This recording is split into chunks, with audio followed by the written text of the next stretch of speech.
मैं राजस्थान के अंदर गया, एक 12वीं क्लास की बेटी मेरे पास में आई मेरे प्रवचन के बाद में, और उस बेटी ने मेरे से निवेदन किया कि स्वामी जी मैं आपसे कुछ प्रश्न करना चाहती हूँ। मैंने कहा पूछो, क्या पूछना चाहती हो? बोले आप मुझे पहले क्षमा कर दीजिए क्योंकि मेरे प्रश्न बड़े विचित्र होंगे और आज तक मेरे प्रश्नों का कोई जवाब नहीं दे पाया, मुझे संतुष्ट नहीं कर पाया। मैंने कहा बहन मैं ये तो नहीं कह सकता कि मैं तुझे संतुष्ट कर दूंगा, लेकिन जितना मेरे पास ज्ञान है, जितना विवेक मेरे पास में है, जितना मैंने स्वाध्याय किया है, उस स्वाध्याय के अनुसार मैं आपके प्रश्नों का समाधान करने का प्रयास करूंगा। पूछिए क्या पूछना चाहती है। उस बेटी ने फिर दोबारा से अपने कान पकड़े, हाथ जोड़े, गर्दन नीचे झुकाई और कहती अब की बार मैं क्षमा भगवान जी से मांगना चाहती हूं, क्योंकि मैं जो प्रश्न करूंगी आपसे वो भगवान को लेकर के ही है, कहीं भगवान जी बुरा मान जाए मेरे प्रश्नों को लेकर के। मैंने कहा ना तो भगवान जी बुरा मानेंगे ना मैं बुरा मानूंगा, पागल तू पूछ क्या पूछना चाहती है। उस बेटी ने मेरे से कुछ प्रश्न किए। प्रश्न आप सबके दिमाग में भी उठने चाहिए। यदि हम मनुष्य हैं और मनुष्य होने का जीवंत प्रमाण यह है, यदि हमारी बुद्धि में प्रश्न पैदा हो रहे हैं तो समझ लीजिए हम मनुष्यता की तरफ बढ़ रहे हैं, और यदि हम कुछ सोचते नहीं है, विचारते नहीं है, तो किस बात के हम मनुष्य हैं। प्रश्न पैदा होना ही चाहिए। आजकल एक बहुत बड़ी सनातन धर्म के अंदर एक परंपरा चलती है कि धर्म कर्म के क्षेत्र में प्रश्न मत करो, श्रद्धा कीजिए, श्रद्धा से सुनते रहो इसको। श्रद्धा वृद्धा से कुछ भी नहीं होता। आज का जमाना तार्किक जमाना है। वो एक जमाना था जब पुराने लोगों को धर्म कर्म के प्रति कोई प्रश्न किया करता था तो हम लोग उनको शांत कर देते थे, भाई भगवान के बारे में प्रश्न मत करो, बस श्रद्धा से सुनते रहो। आज के बच्चे श्रद्धा वृद्धा को नहीं मानते, वो तो तार्किक बच्चे हैं, लॉजिकल एकदम, ऐसा उनको तर्क चाहिए। यदि आपकी वाणी में दम है, आपके पास तर्क है, उनके प्रश्नों का जवाब आपके पास में है, तो आपकी बात को मान सकते, नहीं तो नहीं मानेंगे। उस बेटी ने मेरे से पहला प्रश्न किया, सुनना मेरी माताओं बहनों ध्यान से। उस बेटी ने मेरे से पहला प्रश्न किया कि स्वामी जी हम सभी सनातनी भगवान कृष्ण को ईश्वर मान करके उनकी पूजा करते हैं, लेकिन मेरे मन में उनके जीवन को लेकर के एक प्रश्न है। भगवान कृष्ण की पत्नी का नाम था रुक्मणी, आप सभी जानते हैं। भगवान कृष्ण की पत्नी का नाम रुक्मणी था, तो राधा जी कौन थी? और उस बेटी ने कहा कि स्वामी जी राधा जी तो भगवान कृष्ण की लवर थी। उसने अपने आप जवाब दिया, और उस बेटी ने जो कुछ गलत नहीं बोला, वो यथावत उसने बोला जैसा शास्त्रों में लिखा हुआ है। वो कहती है राधा जी भगवान कृष्ण की प्रेमिका थी और पत्नी थी रुक्मणी। तो क्या अपनी पत्नी के होते हुए कोई व्यक्ति अपनी प्रेमिका के साथ में घूमे तो क्या ये व्यवहार उचित है? समाज उसको स्वीकार करेगा? हमारे भगवान कृष्ण है जिनकी हम पूजा करते हैं, वो तो ऐसा आचरण कर रहे हैं, और आज भगवान कृष्ण का भक्त अपनी पत्नी के होते हुए एक राधा को अपने घर में लेकर के आ जाए, तो क्या ये समाज परिवार उसको स्वीकार कर लेगा? पहली बात उस बेटी ने मेरे से ये कही। और उसने एक बात मेरे से बड़ी विचित्र कही कि मैं भले ही सनातन धर्म में पैदा हो गई, लेकिन स्वामी जी कृष्ण के विषय में, कृष्ण को लेकर के मेरे मन में लेश मात्र भी श्रद्धा नहीं है। मैं नकार नहीं सकती। अगर मैं कहूंगी तो घर वाले मुझको डांटेंगे, मुझे परेशान करेंगे, लेकिन अंदर से भगवान कृष्ण के प्रति मेरे हृदय में कोई श्रद्धा नहीं है। दूसरा, उस बेटी ने मेरे से प्रश्न किया कि स्वामी जी भगवान कृष्ण की अनेक गर्लफ्रेंड थी। आप आजकल अपनी भाषा में जिनको गोपिकाएं कह देते हैं, आजकल के बच्चे उनको कहते हैं गर्लफ्रेंड। कहते हैं ये कौन सी संस्कृति है? एक व्यक्ति जिसकी हम भगवान मानकर के पूजा करते हैं और उसका जीवन ऐसा को अनेक लड़कियों के साथ में रहता है, रंगलेलियां मनाता है, डांस करता है, क्या ऐसा व्यक्ति हमारा महापुरुष हो सकता है? ऐसा व्यक्ति हमारा आदर्श पुरुष हो सकता है? और तीसरा, उस बेटी ने प्रश्न किया कि स्वामी जी भगवान कृष्ण तो चोरी भी करते थे, तो चोरी करने वाला व्यक्ति हमारे लिए पूजनीय कैसे हो सकता है? इसलिए भगवान कृष्ण के प्रति मेरे मन में लेश मात्र भी श्रद्धा नहीं है। मैं सनातन परंपरा में पैदा हुई, इसलिए मैं कुछ बोल नहीं पाती, लेकिन अपने हृदय की बात मैंने आज आपके सामने रखी है। कृष्ण के प्रति मेरे मन में कोई श्रद्धा नहीं है, क्योंकि कृष्ण ने अपने जीवन में इस प्रकार के काम किए। मैंने उस बेटी को बताने का प्रयास किया। मैंने कहा बेटा सुनो बात को ध्यान से। आपका जो पहला प्रश्न है कि भगवान कृष्ण राधा जी को रखते थे, असलियत तो यह है कि भगवान कृष्ण के जीवन में कोसों दूर दूर तक कोई राधा नाम की महिला थी ही नहीं। यह बहुत प्रामाणिक बात मैं आपके बीच में बोल रहा हूं। भगवान कृष्ण के जीवन काल में कोई भी राधा नाम की कोई महिला नहीं हुई। ये केवल भगवान कृष्ण को बदनाम करने के लिए पाखंडी लोगों की चाल, और पाखंडी नहीं, विधर्मी लोगों की चाल है। भगवान कृष्ण के जीवन से संबंधित ग्रंथ है महाभारत। इस महाभारत के अंदर राधा नाम का कोई वर्णन नहीं आता। एक जगह राधा शब्द जरूर आता है, वो राधा उसके लिए नहीं आया जो भगवान कृष्ण के साथ में रहती है, बल्कि कर्ण को जिस मां ने पाला था उस मां का नाम था राधा, इसलिए कर्ण को राधे कहा जाता है। एक जगह महाभारत में राधा शब्द आता है, वो कर्ण की विमाता के लिए प्रयुक्त होता है। एक हमारे यहां पुराण है जिसको कहते हैं विष्णु पुराण। भगवान कृष्ण को विष्णु का अवतार ही हम लोग मानते हैं, लेकिन उस पूरी विष्णु पुराण में कहीं पर भी राधा नाम का कोई वर्णन नहीं है। एक पुराण का नाम है हरिवंश पुराण। हरि यानी भगवान कृष्ण, उनके वंश का पूरा वर्णन उसमें दिया गया। उस हरिवंश पुराण के अंदर भी राधा नाम की कोई चर्चा नहीं है। और तो और एक पुराण ऐसा है जिसकी समाज में आज बड़ी व्याप्ति हो रही है, जगह जगह जिसके नाम से बड़ी बड़ी कथाएं होती हैं। जिस पुराण का नाम है श्रीमद् भागवत महापुराण। आप लोगों ने उसकी कथाएं सुनी होंगी। वैसे तो इस धूर्त भागवतकार ने भगवान कृष्ण को कलंकित करने में कोई कोर कसर नहीं छोड़ी। ऋषि दयानंद की वेदना को देखो। स्वामी दयानंद कहते हैं, भागवत बनाने वाले, तू अपनी मां के गर्भ में ही मर गया होता तो अच्छा होता, और यदि अपने मां के गर्भ में नहीं मर पाया तो जन्म लेते मर जाता तब भी अच्छा होता। तू इस धरती से समाप्त हो जाता तो बहुत सनातन धर्म का उपकार हो गया होता, क्योंकि तूने हमारे महापुरुष भगवान कृष्ण को जितना कलंकित किया है उतना किसने कलंकित किया नहीं भगवान कृष्ण को। वैसे तो इस भागवत बनाने वाले बोपदेव ने भगवान कृष्ण को बदनाम करने में कोई कमी नहीं छोड़ी है, लेकिन हैरानी की बात यह कि पूरी भागवत में कहीं पर भी राधा नाम की कोई चर्चा नहीं है। पूरी भागवत में कहीं राधा शब्द ही नहीं है। लेकिन विचित्र बात यह कि आज कोई भी भागवत कथा बिना राधा की नहीं होती। राधिका गोरी से, ब्रज की छोरी से, मैया करा दे मेरो ब्याह, पता नहीं क्या क्या 10 मिनट तक व्यास जी कथा आगे पढ़ते हैं, बीच में राधे राधे का कीर्तन करा देते हैं। ये राधे बीमारी आ कहां से गई? ना रामायण, ना महाभारत के अंदर है, ना आपके विष्णु पुराण के अंदर है, ना महाभारत के अंदर है, ना भागवत के अंदर है। अभी तो आप लोगों ने देखा, एक बहुत बड़े भागवताचार्य देश में है जिनको अनिरुद्धाचार्य के नाम से लोग जानते हैं, जिनके करोड़ों फॉलोवर हैं। उस व्यक्ति ने मूर्खता की बात कर दी मंच पर बैठ करके। वो कहता है, लोग कहते हैं कि राधा नाम का कोई वर्णन नहीं है भागवत के अंदर। मैं बताता हूं कि राधा नाम का वर्णन भागवत के अंदर आया है। उस बेवकूफ ने संस्कृत तो पढ़ी नहीं है, लेकिन संस्कृत में टांग अड़ाने का काम उस व्यक्ति ने किया।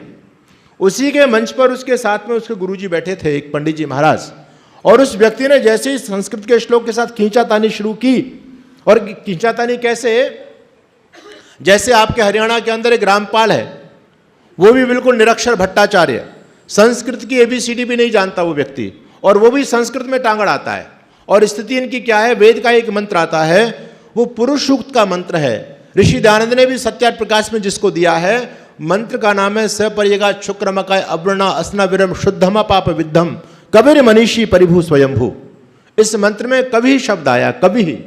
परमात्मा को कवि से संबोधित किया गया। परमात्मा कवि भी है। अच्छा, कवि और कबीर में अंतर है या नहीं? दोनों शब्दों में कितना बड़ा अंतर है? एक तो कवि शब्द है और एक कबीर शब्द है ना, कबीरदास। क्योंकि रामपाल कबीरदास जी का भक्त है, उनको मानता है कबीरपंथी है, तो वो रामपाल कहता है कि कबीरदास जी का वर्णन वेद के अंदर भी है। कबीर मनीषी आया, अरे वहां तो कवि शब्द है, संधि होकर के कबीर बन गया है वो। इसी प्रकार से मोहम्मद को मानने वाले जो लोग हैं, वो वेद में मोहम्मद को ढूंढ रहे हैं। कहते हैं हमारे मोहम्मद साहब का वर्णन तो वेद के अंदर है, वेद को सबसे प्राचीन माना जाता है, लेकिन हमारे वेद के अंदर भी मोहम्मद साहब का वर्णन है। आप लोग संध्या में मंत्र बोलते हैं, तक्षुर्देव हितम पुरस्ता शुक्रम चरत पश्ये में शरदा शतम जीवे में शरदा शतम श्रेणिया में शरदा शतम प्रभ्रवा में शरदा शतम अदीनाह श्याम शरदा शतम। मंत्र कहता अदीनाह श्याम शरदा शतम, लेकिन संधि होकर के मदीना श्याम बोल रहे हैं। कहले मदीना का वर्णन आ गया वेद के अंदर, मक्का मदीना का वर्णन है। ईसाई लोग कहते हैं हमारे ईसा मसीह का नाम भी वेद के अंदर आया, ईसा वाष्यमेदम सर्वम, कहते हैं वेद के अंदर ईसा है। बेवकूफ समझने के लिए तैयार नहीं है। आखिर पंडित जी ने कहा कि भागवत के अंदर राधा नाम का वर्णन है, लेकिन उनके गुरुजी ने अच्छी उनको सुनाई कि भाई तुम जानते नहीं हो, तुम संधि विच्छेद नहीं जानते हो, संस्कृत तुम पढ़े नहीं हो, तो क्यों बेकार की बातें करते हो। कहने का भाव यह कि पूरी भागवत के अंदर कहीं पर भी राधा नहीं है। अब ये राधा आ कहां से गई? एक पुराण सबसे नवीन पुराण है, हालांकि पुराणों की संख्या बढ़ती चली जा रही है अब, लेकिन जो 18 पुराण माने जाते हैं, उन पुराणों में सबसे नवीन पुराण माना गया ब्रह्म वैवर्त पुराण को। और यह पुराण मुगल कालीन है, मुसलमानों के समय में लिखा गया है। उन लोगों ने देखा कि हम भारत में अपने धर्म का प्रचार करना चाहते हैं। भारत तो तपस्वियों की भूमि है, सिद्धों की भूमि है, संतों की भूमि है, यहाँ तो त्याग और ब्रह्मचर्य का महत्व है। इनके महापुरुषों को देखो, भगवान कृष्ण ने अपने जीवन में कभी भी कोई गलत आचरण ही नहीं किया। भगवान राम को देखो, उनका जीवन कितना पवित्र। और हमारे महापुरुष, हमारे पैगंबर तो डूबे पड़े हैं। उन्होंने ना 6 साल की को छोड़ा, ना 40 साल की महिला को छोड़ा। तो भारत में हम पैर कैसे रखेंगे? इसलिए उन लोगों ने क्या किया, उन लोगों ने एक पुराण की रचना कराई, जिस पुराण का नाम है ब्रह्म वैवर्त पुराण। और इस पुराण में राधा नाम की नई कल्पना की गई। ब्रह्म वैवर्त पुराण के अलावा किसी भी पुराण में राधा का कोई वर्णन नहीं है। और इस ब्रह्म वैवर्त पुराण के अंदर राधा और कृष्ण के 4 संबंध बताए गए हैं। पहला संबंध क्या है? कहते हैं राधा जी कृष्ण जी की पत्नी थी। अब सुनिए, दूसरा संबंध बताया गया, राधा जी कृष्ण जी की प्रेमिका थी। पत्नी भी लिखा और प्रेमिका भी लिखा है। तीसरा संबंध लिखा है, राधा जी कृष्ण जी की आराध्या शक्ति थी। और चौथा संबंध बताया गया है, राधा जी कृष्ण की मामी थी। ये जो आर्य समाज के अंदर भी लोग कहते हैं ना कि राधा जी कृष्ण की मामी थी, ये ब्रह्म वैवर्त पुराण का वचन है। वस्तुतः मेरा मानना यह कि राधा नाम की महिला कोई थी ही नहीं। ये तो राधा नाम की महिला एक बहुत बड़ी डांसर हुई। जैसे आजकल सपना चौधरी का नाम आप लोग सभी जानते हैं। और वो इतनी बड़ी डांसर थी कि उसका जब कार्यक्रम होता था तो बहुत बड़ी तादाद में लोग एकत्रित हुआ करते थे। पुराना जमाना था, इलेक्ट्रिसिटी लाइट नहीं हुआ करती थी, तो पहले मशाल जलाया करते थे लोग। तेल से मसाले लोग जलाया करते थे। तो जब राधा का कोई कार्यक्रम कराना हो उस डांसर का, तो कम से कम 9 मन तेल चाहिए होता था। इसलिए कहावत चली समाज में, ना 9 मन तेल होगा ना राधा नाचेगी। एक कहावत हमारे समाज में चलती है। तो राधा का कार्यक्रम कराने के लिए 9 मन तेल की व्यवस्था करनी पड़ती थी। इतनी बड़ी कोई डांसर राधा हुई होगी। उस राधा के नाम से उन्होंने भगवान कृष्ण को बदनाम करने के लिए एक नई कल्पना की मन के अंदर। और राधा को भगवान कृष्ण के बगल में आकर के बिठा दिया। पहले आप भगवान कृष्ण के मंदिर आप देखेंगे तो कहीं पर भी भगवान कृष्ण के मंदिरों में राधा नाम की कोई मूर्ति नहीं है। राधा कुछ है ही नहीं। और आज षड्यंत्र इतना चरम सीमा पर चल गया। आप जगन्नाथपुरी जाइए, जगन्नाथपुरी की जो मोटी मोटी दीवार प्राचीरें हैं, उनमें राधा स्तोत्र के नाम से नई नई पट्टिकाएं लगाई जा रही हैं। आज जबरदस्ती राधा को थोपा जा रहा है सनातनी लोगों के ऊपर, लेकिन कोई समझने के लिए तैयार नहीं है राधा नाम की बीमारी आ कहां से गई। मैंने उस बेटी को समझाया कि बेटी, भगवान कृष्ण के जीवन में राधा का कोई भी ताल्लुकात नहीं है। और दूसरी बात जो तू कहती है कि भगवान कृष्ण ने अपने जीवन में बहुत सारी गर्लफ्रेंडों के साथ उनके संबंध रहे, ये भी झूठी बातें, सारी की सारी भागवत की झूठी बातें। भगवान कृष्ण तो गीता में कहते हैं, यदि यदि आचरिति श्रेष्ठा तत्तद अनुवर्तते जना सयद प्रमाणम कुरते लोकस्तद अनुवर्तते। श्रेष्ठ व्यक्ति जैसा आचरण करते हैं, सामान्य व्यक्ति उनको देख करके सीखते हैं। भगवान को हम श्रेष्ठ मानते हैं कृष्ण को। अगर कृष्ण चोरी करेंगे तो भक्त चोरी करेंगे या नहीं, बोलो? अगर कृष्ण व्यभिचार करेंगे तो भक्तों को करना चाहिए, व्यभिचार नहीं करना चाहिए। अरे जब भगवान हमारा इस काम को कर रहा है तो भक्त कैसे पीछे रह सकते हैं? मेरी माताओं बहनों, समझने का प्रयास करो। आज कोई व्यक्ति प्रश्न करता है कि भगवान कृष्ण ने लीलाएं की हैं, आज लीला नाम दे देते हैं उनको, कहते हैं कृष्ण जी की लीला, इन पर प्रश्न मत करो, वो कुछ भी कर सकते हैं, भगवान की लीला है। केवल लीला लीला कहने से पिंड छूटने वाला नहीं है आपका। आजकल के बच्चे लीला कहने से संतुष्ट होने वाले नहीं है। ये पुराने जमाने के लोग थे जिनके मन में बड़ी श्रद्धा हुआ करती थी। इनके मन में कोई प्रश्न पैदा होता था, हम लीला कहकर के इनको शांत कर दिया करते थे। आजकल के बच्चे तो तत्काल मुंह पर बोलते हैं, अरे कृष्ण करे तो लीला और हम करें तो करेक्टर ढीला। कृष्ण चोरी करें तो लीला है, कृष्ण व्यभिचार करें तो लीला है, और आजकल के बच्चे करें तो जेल में ठोक देते हैं उनको। यह कौन सा व्यवहार हमारे समाज में चल रहा है? मैंने उस बेटी को बताने का प्रयास किया। आखिर उस बेटी ने कहा कि गुरुजी, आज भगवान कृष्ण के प्रति मेरे मन में श्रद्धा का भाव पैदा हुआ है। अब तक मैं कृष्ण को नहीं मानती थी, लेकिन आज जब आपने समझाया कि कृष्ण का जीवन ऐसा नहीं है, मैंने कहा बेटा इसमें मेरा कुछ भी नहीं है। अगर मुझे भी ऋषि दयानंद जैसा गुरु नहीं मिला होता तो मैं भी कृष्ण को पता नहीं चोर और छलिया लंपट क्या क्या मान रहा होता। हमारे देश में एक बहुत बड़े जैन संप्रदाय के समाज सुधारक संत हुए, कड़वे प्रवचन के नाम से पूरी दुनिया में विख्यात हुए।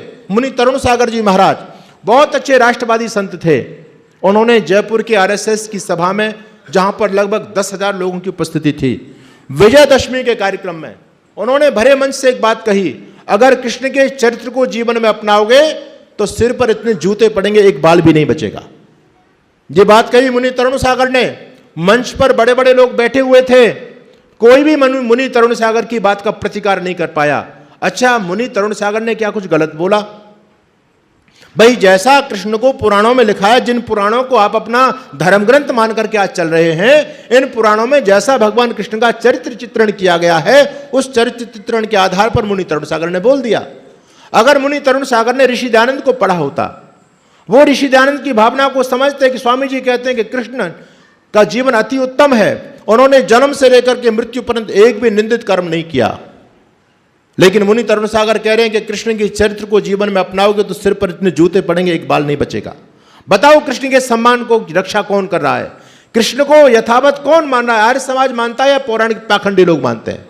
इन पौराणिक पाखंडियों के पास विधर्मियों के प्रश्नों का एक भी जवाब नहीं है। मैं छत्तीसगढ़ के अंदर गया, वहां बहुत बड़े पैमाने पर धर्मांतरण हुआ। दूसरे दिन जब हम लोग वहां पर पहुंचे, मैंने उन भाइयों को बुलाया अपने पास में जो धर्म परिवर्तित करके ईसाई बन गए थे। मैंने उनको समझाने का प्रयास किया, लेकिन उनके पास ज़्यादा बौद्धिक स्तर था नहीं उनका कुछ भी। उनका फादर वहां पर बैठा हुआ था, पादरी। उस व्यक्ति ने मेरे से प्रश्न किया कि स्वामी जी, आप इनको समझा रहे हैं और हमारे ईसा मसीह के बार बार विषय में आप बार बार टिप्पणी कर देते हैं और कृष्ण की प्रशंसा करते हैं आप। अगर आप सच्चे सन्यासी हैं तो मेरे एक प्रश्न का जवाब दीजिए। मैंने कहा, पूछो क्या पूछना चाहते हो। वो व्यक्ति मेरे से कहता, देखो स्वामी जी, एक तरफ आपके भगवान कृष्ण है, एक तरफ हमारे ईसा मसीह हैं, दोनों में से किसका जीवन अच्छा है? अरे मैंने कहा, तेरा ईसा मसीह तो कुछ है ही नहीं, उसका कोई इतिहास नहीं, उसके कोई बाप का पता नहीं, उसका ना कोई कुल ना खानदान, वो तो वैसा ही है, उसका कोई धर्म नहीं, उसकी कोई संस्कृति नहीं। कहता, आप ईसा मसीह के बारे में नहीं जानते। कहता, ईसा मसीह वो शख्स हैं जो धरती के लोगों के पापों की गठरी बांध करके और सिर पर रख करके सूली पर चढ़ गए। उन लोगों में मान्यता है, जो भी व्यक्ति क्रिश्चियनिटी को स्वीकार कर लेता है, वो अपने जीवन में कितना ही पाप करे, उसको पाप का फल भोगना नहीं पड़ता, बल्कि उनके पापों का हरण ईसा मसीह पहले ही कर चुके हैं, ऐसा वो लोग मानते हैं। तो व्यक्ति मेरे से कहता है कि ईसा मसीह वो हैं जो धरती के लोगों के पापों को सिर पर रख करके सूली पर चढ़ गए, और एक तरफ आपके भगवान कृष्ण हैं जो यमुना जी में नहाती हुई लड़कियों के कपड़े उठा करके पेड़ पर चढ़ गए। अब मुझे बताओ, किसका चरित्र अच्छा है? कृष्ण का चरित्र अच्छा है, ईसा मसीह का चरित्र अच्छा है? मेरी माताओं बहनों, वहां पर बड़े बड़े पाखंडी लोग भी बैठे थे, कथाकार, भागवत कथाकार। मैंने उनकी तरफ संकेत किया, अरे ये पाखंडी क्या बोलता है, ये विधर्मी हमारे भगवान कृष्ण पर क्या गलत आरोप लगा रहे, इसका जवाब दीजिए। आखिर क्या भागवताचार्य इस प्रश्न का जवाब दे सकते हैं? अरे भगवान कृष्ण को ये चीर हरण लीला में लिखा है, नहीं लिखा भागवत के अंदर? भगवान कृष्ण को चोर किसने साबित किया? मुसलमानों ने साबित किया, ईसाइयों ने साबित किया, या हमने साबित किया है? हमारे यहाँ एक धर्म ग्रंथ है जिसका नाम है विष्णु सहस्त्र नाम। भगवान कृष्ण के, भगवान विष्णु के 1000 नाम उसमें गिनाए गए। उसमें जानते हो नाम क्या है? चोर जार शिखामणि लिखा है। चोर यानी चोर और जार यानी व्यभिचारी लोगों का शिखामणि यानी सरदार कौन? भगवान कृष्ण। भगवान कृष्ण को व्यभिचारी कौन घोषित कर रहा है? हम लोग घोषित कर रहे हैं। भगवान कृष्ण को चोर घोषित कौन करता है? हम लोग कर रहे हैं। अरे दूसरी तरफ उन विधर्मी लोगों को देखो। अभी कुछ समय पहले नुपुर शर्मा ने एक बयान दे दिया था। वो बयान कुछ गलत नहीं था, वो यथावत बात थी, लेकिन उन लोगों ने को सच्चाई की बात भी नहीं पचा पाए वो लोग, क्योंकि वो जानते हैं कि चाहे हमारे पैगंबर ने ऐसा आचरण कर दिया 6 साल की आयशा के साथ में, उन्होंने निकाह भले कर लिया, लेकिन आज के समाज के हिसाब से वो ठीक नहीं है। वो सही बात को भी नकार रहे हैं, क्योंकि उनके मोहम्मद की इसमें तौहीन होती है। और हम ऐसे बेवकूफ लोग हैं जो हमारे भगवान कृष्ण का ऐसा कोई चरित्र रहा ही नहीं है, और हम कृष्ण को चोर साबित कर रहे हैं, हम कृष्ण को व्यभिचारी साबित कर रहे हैं, हम कृष्ण को लंपट साबित कर रहे हैं। शर्म नहीं आती लोगों को? कैसे कैसे गंदे गीत बनाए हुए हैं। रात शाम सपने में आगे दहिया पी के सर, रात शाम ने मेरी चुनरी पकड़ी, चुनरी होगी फर, ये चल रहा है। यानी हिंदू ऐसा बेवकूफ प्राणी धरती पर जो अपने महापुरुषों को खुद बदनाम करता है। ऐसी बेवकूफ जाति दूसरी आपको नहीं मिलेगी।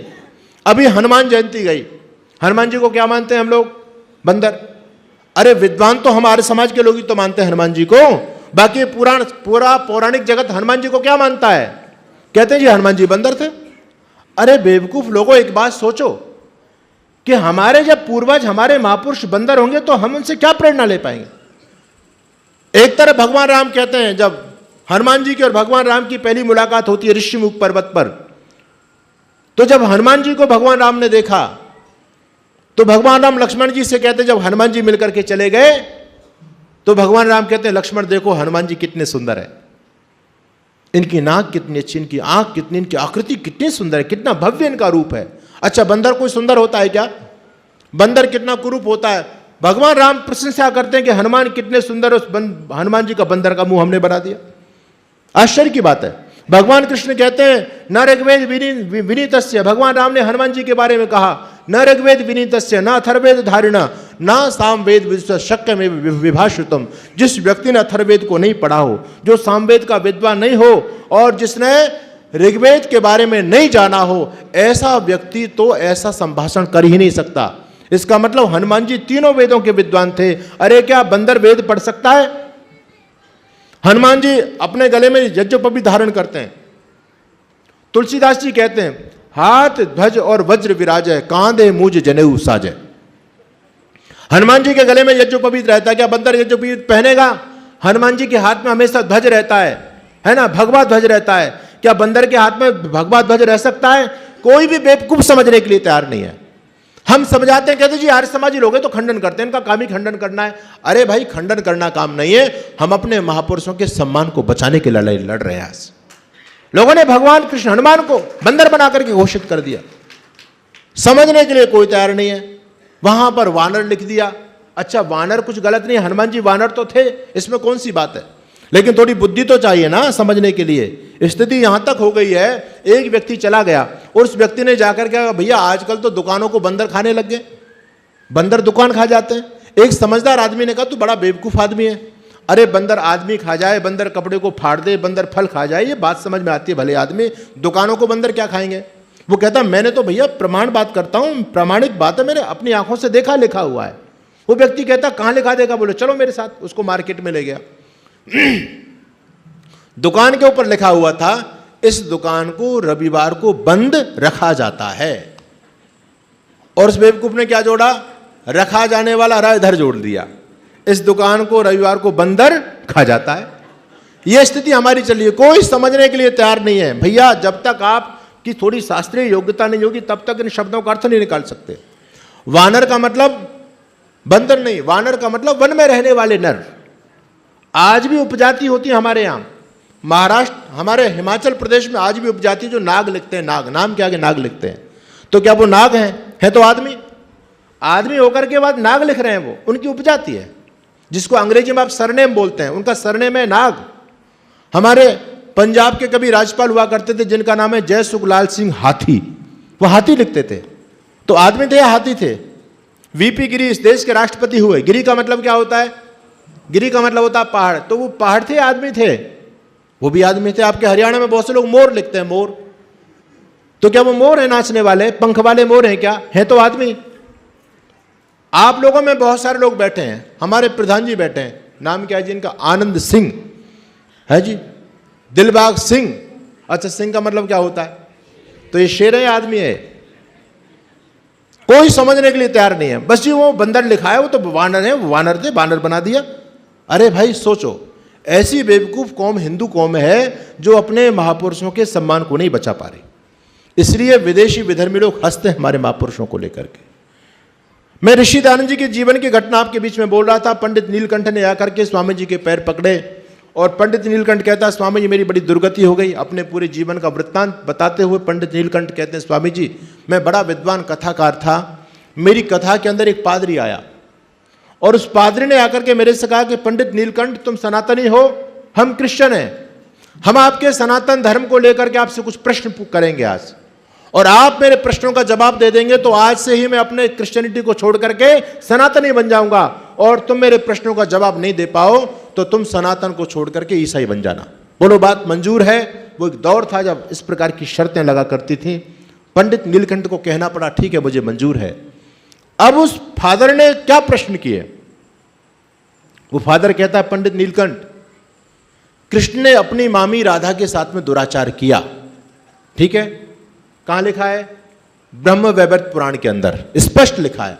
आपको राधा के बारे में यदि ज्यादा डिटेल में जानकारी चाहिए, यूट्यूब पर मेरे एक वीडियो है, राधा रहस्य स्वामी सच्चिदानंद महाराज जब बोलेंगे, उस वीडियो पर मैंने पूरी दुनिया के सामने घोषणा की है कि राधा नाम की महिला कोई हुई नहीं, आज तक नहीं हुई। कोई भी पाखंडी बड़ा बड़ा कथाकार लोगों ने गालियां तो बहुत दी हैं, लेकिन कोई शास्त्रार्थ करने के लिए नहीं आ पाया, आज तक नहीं आया, ना आ सकता है। हम प्रामाणिक बात बोलते हैं, ऐसी कोई बात नहीं बोलते। उस व्यक्ति ने कहा कि कृष्ण ने अपनी मामी राधा के साथ में व्यभिचार किया, दासी कुब्जा के साथ में किया। कहां लिखा है जी? भागवत में। कृष्ण ने अपनी मामी राधा के साथ में व्यभिचार किया, दासी कुब्जा के साथ में किया, अनेक गर्लफ्रेंडों के साथ में, गोपियों के साथ में कृष्ण ने रंगरेलियां की। हम इस षड्यंत्र को समझना नहीं चाह रहे। आज हम कहते हैं वो तो गोपियां थी, वो भगवान कृष्ण की, और हमारे बहुत सारे संत महापुरुष भी गोपियां रख रहे थे, आज जेल में दंड पेल रहे हैं वो लोग। वो भी कहते थे कृष्ण रखते तो हम भी रखते हैं, क्या दिक्कत है? आपको जानकारी होनी चाहिए, इस देश के अंदर एक बेहुदा कानून पारित किया गया। कानून का नाम है live in relationship. Live in का मतलब क्या है? बिना शादी किए हुए लड़का लड़की साथ साथ रह सकते हैं, सारे कुकर्म करेंगे, बच्चे भी पैदा कर लेंगे, लेकिन बिना शादी के कर सकते हैं। यह वैधानिक मान्यता सुप्रीम कोर्ट ने आजकल दे दी हमारे देश में। जब यह कानून जज हमारे देश पर बना रहा था, थोप रहा था इस कानून को, तो वहां बहस चली। वकील ने पूछा कि जज महोदय, आप भारत की संस्कृति को नहीं जानते। अरे हमारे यहां तो कहा मातृवत परदारेषु, दूसरे की मां बहन बेटी हमारी बहन बेटी के रूप में हम देखते हैं। यदि हमसे बड़ी है तो मां के रूप में हम उसको देखते हैं, बराबर की है तो बहन का दर्शन करते हैं, छोटी है तो पुत्रीवत हम उसको मानते हैं। और भारत की संस्कृति में आप कितना बेहुदा कानून बनाना चाहते हैं, बिना शादी के लड़का लड़की साथ साथ रह सकते हैं, यह कैसे संभव हो सकता है? जज ने कहा कि तुम अपनी संस्कृति की दुहाई मेरे सामने दे रहे हो, लेकिन महोदय तुम भारत की संस्कृति को जानते ही नहीं हो। मैं कोई नया कानून नहीं बना रहा हूं इस देश में, यह कानून तो बहुत पहले से चलता आया है। बोले कैसे? बोले ये बताओ, भगवान कृष्ण की पत्नी का नाम तो रुक्मणी था, भगवान कृष्ण राधा के साथ में रहते थे या नहीं रहते थे? राधा कौन थी? राधा भी तो उनकी गर्लफ्रेंड थी। राधा के साथ भगवान कृष्ण ने कोई शादी थोड़ी की, शादी तो रुक्मणी के साथ की, और अनेक गोपिकाओं के साथ में भगवान कृष्ण रहते थे। तो जब आपके भगवान कृष्ण बिना शादी किए लड़कियों के साथ में रह सकते हैं, तो आज का कोई नौजवान यदि लड़का लड़की साथ साथ रहना चाहते हैं तो तुम्हारे पेट में क्यों दर्द होता है? ये बेहुदा कानून इस देश में पारित किया गया, और आज ये लिव इन का कानून हमारे देश में चलता है। वो पाखंडी विधर्मी पंडित नीलकंठ से प्रश्न करता है, कहता है कृष्ण ने अनेक गोपियों के साथ में रंगरेलियां की, ब्रह्मा जी ने अपनी दोनों पुत्रियों के साथ में व्यभिचार किया, और गौतम ऋषि की पत्नी अहिल्या के साथ में इंद्र ने दुराचार किया। पंडित नीलकंठ, आपका इन प्रश्नों का आपके पास क्या जवाब है? पंडित नीलकंठ क्या जवाब देंगे? भाई उस व्यक्ति ने गलत तो कुछ भी नहीं बोला, जो जैसा भी तुम जिनको अपना धर्मशास्त्र आज मानते हो, उन धर्मशास्त्रों में जैसा लिखा वैसा उसने बोल दिया, प्रमाण दे रहा वो व्यक्ति। अब पंडित नीलकंठ इन सारे शास्त्रों को यथावत मानते थे, पंडित नीलकंठ पर कोई जवाब नहीं बना, पंडित नीलकंठ मौन हो गए। और जब पंडित नीलकंठ मौन हो गए तो उस फादर ने कहा, पंडित नीलकंठ मौन होने से बात नहीं बनेगी, हमने पहले प्रतिज्ञा की है, पहले शर्त रखी है, अगर तुम मेरे प्रश्नों का जवाब नहीं दे पा रहे तो तुमको अपना सनातन छोड़ करके ईसाईयत को स्वीकार करना पड़ेगा। पंडित नीलकंठ ईमानदार व्यक्ति था, पंडित नीलकंठ ने ईसाईयत को उसी दिन स्वीकार किया। और न केवल पंडित नीलकंठ जब ईसाई बने तो उनके पूरे परिवार ने वायकादा ईसाईयत को स्वीकार किया, और उनके हजारों की संख्या में उनको जो फॉलोवर थे, उनके भक्त लोग थे। पंडित नीलकंठ अपनी भक्त मंडली सहित पूरे का पूरा खानदान के सहित ईसाई बन गया। पंडित नीलकंठ कहता है, स्वामी जी काश उस समय आपका प्रादुर्भाव हो गया होता, उस समय आर्य समाज का जन्म हो गया होता, तो मुझको अपना धर्म सनातन नहीं छोड़ना पड़ता। अरे ये तो सबसे पहले आपने आकर के हमको बताया कि हमारे धर्म ग्रंथों में लिखी हर चीज प्रामाणिक नहीं है, संस्कृत में लिखी हर बात प्रामाणिक नहीं होती। आप संस्कृति हर वाक्य को वेद का वाक्य मत मान करके चलो, आपके धर्म ग्रंथों में बहुत बड़े पैमाने पर मिलावट की गई है।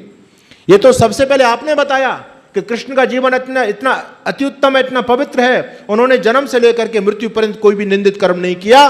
और जो लोग आरोप लगाते हैं भगवान कृष्ण पर, इनका सब झूठा आरोप है। यदि इस बात को आप हमको पहले बता देते तो मैं एक ही जवाब में उस पंडित नीलकंठ से, जब फादर ने जो प्रश्न किया, कहता एक जवाब में सब प्रश्नों का उत्तर दे देता कि ऐसा कुछ था ही नहीं। हमारे ऋषि महर्षियों का जीवन बड़ा उत्तम है, बड़ा पवित्र है, उन्होंने जीवन में कोई भी निंदित कर्म नहीं किया। तो पंडित नीलकंठ कहते हैं यदि आपका प्रादुर्भाव पहले हो गया होता तो मुझे ईसाई नहीं बनना पड़ता। यह काम ऋषि दयानंद ने किया है। अगर ऋषि दयानंद इस धराधाम पर नहीं आते, आज जो रामकृष्ण के वंशज अपने आप को कहला रहे हैं, भले ही आज ऋषि दयानंद को लोग गालियां देते हैं, ऐसे मूर्ख लोग आज भी धरती पर बहुत है। अंदर अंदर ऋषि दयानंद को कोसते रहते हैं, स्वामी दयानंद ऐसा था। अरे भले ही तुम धन्यवाद करो ऋषि दयानंद का, आज तुम हिंदू कहला रहे हो तो स्वामी दयानंद की कृपा से कहला रहे हो। अगर स्वामी दयानंद जी महाराज नहीं आते तो हिंदू खत्म हो गया होता, या तो हम ईसाई बन गए होते या मुसलमान बन गए होते। रामकृष्ण के वंशज आज धरती पर जीवंत हैं, सनातन परंपरा को मानने वाले लोग बचे हुए हैं। ये आर्य समाज और ऋषि दयानंद की कृपा से बचे हुए।